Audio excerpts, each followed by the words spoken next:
Hello everyone, welcome back to my channel kids learning step by step. तो आज हम क्या पढ़ेंगे? आज हम स्टार्ट करेंगे परफेक्ट टेंस।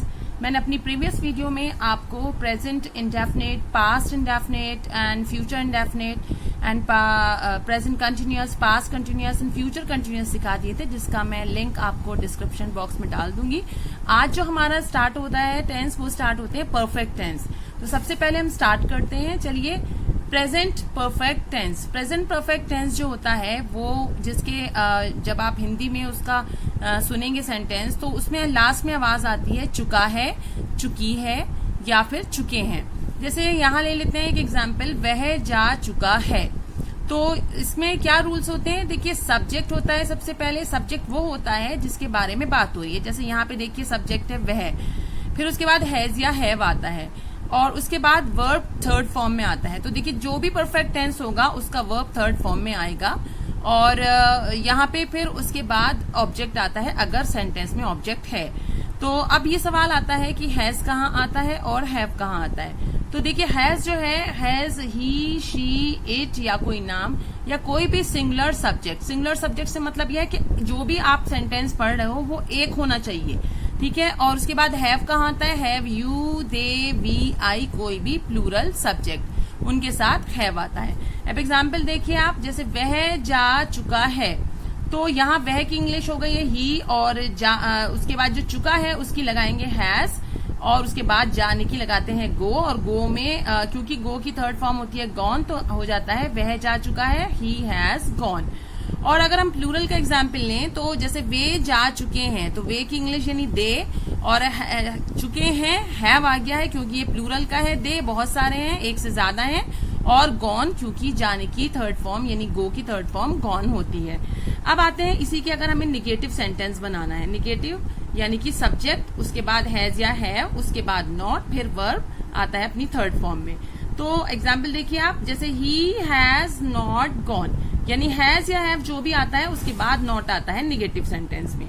उसके बाद आता है इंटेरोगेटिव सेंटेंस, जिसमें कि जो ये हैज या हैव अगर सेंटेंस में जो भी है वो पहले आ जाएगा, उसके बाद सब्जेक्ट आएगा, उसके बाद वर्ब थर्ड फॉर्म में आएगा।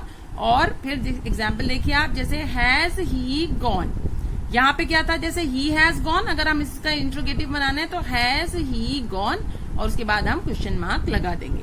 उसके बाद आप आता है, नेक्स्ट आता है पास्ट परफेक्ट टेंस, यानी कि इसमें देखिए आप लास्ट में क्या आपको सेंटेंस में सुनने मिलेगा, चुका था, चुकी थी, चुके थे।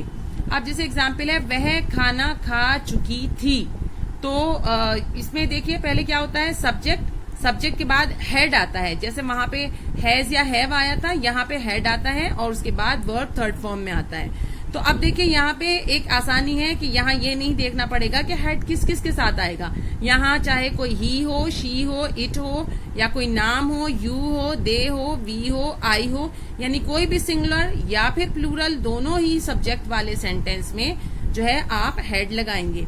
जैसे कि देखिए आप, एग्जाम्पल है, she had eaten food. She जो है सिंगुलर है, उसके साथ हेड आ रहा है। अगर इसी की तरह दे होता तभी भी कोई क्या आता? हेड आता। यहाँ पे हैज हैव नहीं, सीधा हेड सबके साथ आता है।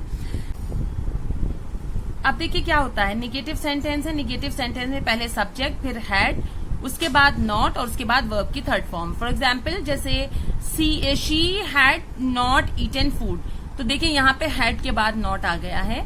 और अब हम इसी तरह से कोई और सेंटेंस होगा, वहां भी हेड होगा, उसके बाद नॉट आ जाएगा। फिर आता है इंटरोगेटिव सेंटेंस, यानी कि उसमें क्या होता है, जैसे यहाँ हेड बाद में है तो वहां पहले लग जाएगा हेड, फिर उसके बाद कोई सब्जेक्ट, उसके बाद वर्ब अपनी थर्ड फॉर्म में। तो यहाँ एग्जाम्पल देखिए, हैड शी ईटन फूड, देखिए हेड आ गया है, फिर सब्जेक्ट आ गया है, उसके बाद ईटन इसलिए आया है क्योंकि जो ईट की थर्ड फॉर्म ईटन होती है, और उसके बाद फूड और क्वेश्चन मार्क। देखिए, जो थर्ड फॉर्म वगैरह होती हैं वो इतना टेंशन लेने की जरूरत नहीं है कि हमें याद करनी है। ये आपको धीरे धीरे खुद से ही पढ़कर, जैसे जैसे आप क्लास में पढ़ते जाओगे, आपको खुद से खुद याद होती चली जाती है। कोर्स में भी होती है, लेकिन उसके साथ साथ आपको समझ में आता चला जाता है कि क्या थर्ड फॉर्म है।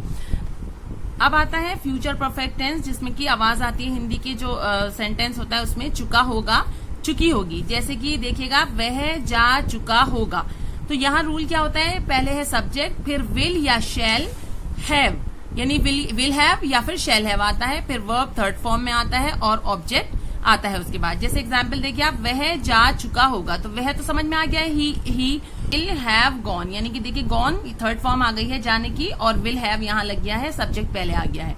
उसके इसका निगेटिव सेंटेंस देखते हैं, तो निगेटिव में विल या शैल जो होता है उसके बाद नॉट आता है और उसके बाद फिर हैव लगता है, यानी कि विल शैल और हैव के बीच में नॉट आता है। जैसे देखिए आप, he will not have gone, और उसके बाद आता है इंटरोगेटिव सेंटेंस। इंटरोगेटिव सेंटेंस में ये होता है कि विल पहले आ जाता है, उसके बाद फिर सब्जेक्ट आता है, फिर हैव और उसके बाद गॉन, यानी कि विल ही हैव गॉन। तो आज हमारे जो हैं वो प्रेजेंट परफेक्ट, पास्ट परफेक्ट और फ्यूचर परफेक्ट टेंस कंप्लीट हो गए हैं। जो इससे पहले मैंने टेंस समझाए हैं ये वाले, ये इसका लिंक मैं डिस्क्रिप्शन में डाल दूंगी, तो आप वहां जाकर उसको समझें और फिर इसको कंटिन्यू करें, तो आपको अच्छे से टेंस समझ में आ जाएंगे।